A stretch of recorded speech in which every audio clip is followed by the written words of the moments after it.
அப்போஸ்தலர் 1:8 பரிசுத்த ஆவியானவர் நமக்குள்ள வரும் பொழுது அவர் நம்மை பலப்படுத்துகிறவர். ஆமென். சரீரத்துல சின்னதா ஒரு தும்மல் வருது, ஒரு சின்னதா காய்ச்சல் வருது, உடனே டாக்டரை பாக்குறோம். ஒரு சின்னதா ஒரு பிரச்சனைனா உடனே இந்த வைத்தியர்கிட்ட போலாமா, அவங்கள்ட்ட போலாமா, இந்த டேப்லெட் வாங்கி போடலாமான்னு இல்ல. ஆவியானவர் ஒரு சின்ன ஜெபம் பண்ணுங்க, கண்ணு மூடி ஆவியானவர் என்ன பலப்படுத்துங்க அப்பா, அப்பா என்ன பலப்படுத்துங்க நீங்க கேட்கும் பொழுது ஒரு தெய்வீக சுகம் நம்ம சரீரத்தை இறங்க ஆரம்பிக்கும். ஆமென். எத்தனை பேர் தெய்வீக சுகத்தை இன்றில இருந்து விசுவாசிக்க போறீங்க? பைபிள் தெளிவா சொல்லுது, ஆவியான உள்ளுக்குள்ள வந்துட்டாருன்னா ஒரு பலன் உண்டாகும்.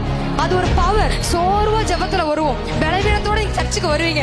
அபிஷேகாரம் நடக்கும் பொழுது கர்த்தர் நீங்க நிரம்பும் பொழுது எங்க இருந்து அந்த பலன் வந்துச்சுன்னே தெரியாது.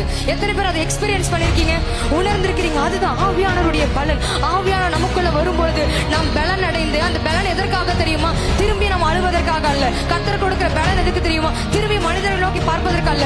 நாம் பலன் அடைந்து எருசலேமிலும் யூதேயா முழுவதிலும் சமாரியாவிலும் பூமியின் கடைசி பரியந்தம் ஆண்டவர் நாம் சாட்சியாக நம்முடைய வாழ்க்கைக்கு, பூமியில் உள்ள எல்லாருக்கும், நம்முடைய கிராமத்தில் உள்ள எல்லாருக்கும் அது சாட்சியுள்ள வாழ்க்கையா இருக்க வேண்டும். ஹல்லேலூயா.